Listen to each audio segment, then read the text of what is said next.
During the summer of 2003, events in the northeastern United States involving a strange, human-like creature sparked brief local media interest before an apparent blackout was enacted. Little or no information was left intact, as most online and written accounts of the creature were mysteriously destroyed.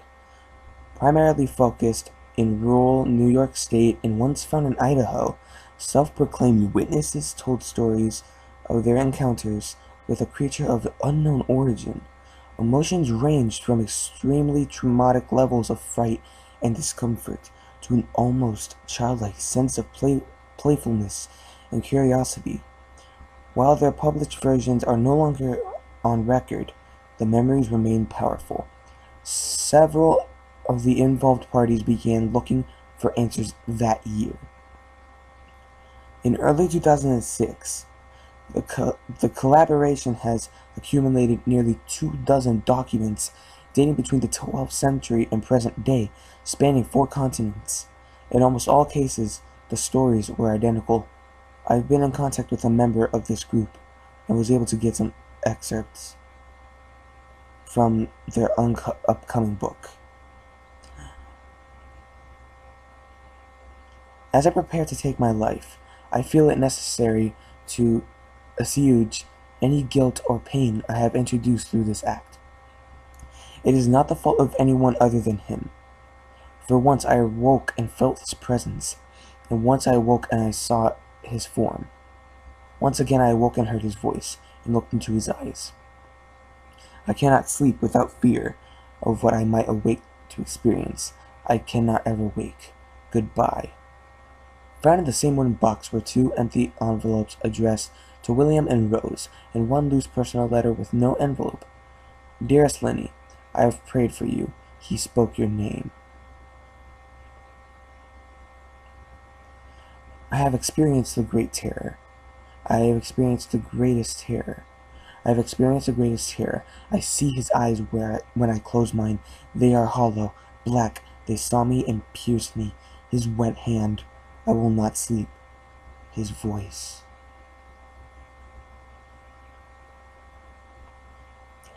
He came to me in my sleep.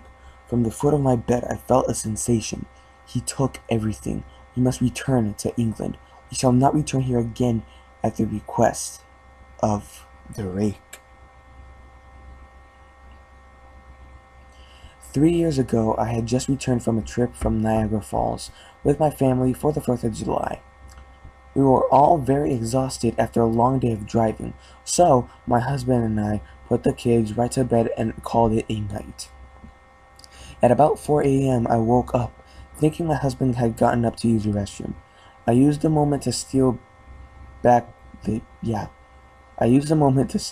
sheets, only to wake him in the process. I apologized and told him I thought he got out of bed. When he turned to face me, he gasped and pulled his feet up the end of the bed so quickly his knees almost knocked me out of the bed. He then grabbed me and said nothing. After adjusting to the dark for half a second, I was able to see what caused the strange reaction. At the foot of the bed, sitting and facing away from us, there was what appeared to be a naked man, or a large hairless dog of some sort. Its body position was disturbing and unnatural, as if it had been hit by a car or something. For some reason, I was not instantly frightened by it, but more concerned as to its condition. At this point, I was somewhat under the assumption that we were supposed to help him.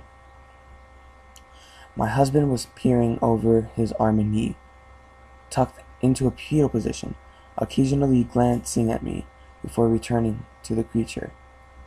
In a flurry of motion, the creature scrambled across the side of the bed, and then crawled quickly in a flailing sort of motion right along the bed until it was less than a foot from my husband's face. The creature was completely silent for about 30 seconds, or probably close to 5. It just seemed like a while. Just looking at my husband, the creature then placed its hands on his knees and ran into the hallway, leading to the kids' room. I screamed and ran for the light switch, planning to stop him before he hurt my children. When I got to the hallway, the light from the bedroom was enough to see it crouching and hunched over, about 20 feet away. He turned around and looked directly at me, covered in blood. I flipped the switch on the wall and saw my daughter Clara. The creature ran down the stairs, while my husband and I rushed to help our daughter. She was badly injured and spoke only once more in her short life. She said, "He is the Rake." My husband drove his car into a lake that night while rushing our daughter to the hospital. They did not survive.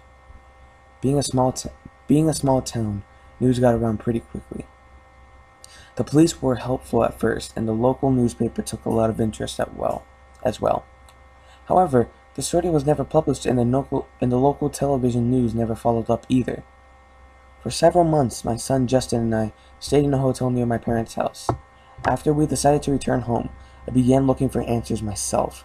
I eventually located a man in the next town over who had a similar story. We got in contact and began talking about our experiences. He knew of 2 other people in New York who had seen the creature we now refer to as the Rake. It took the 4 of us about 2 solid years of hunting on the internet and writing letters to come up with a small collection of what we believed to be accounts of the Rake.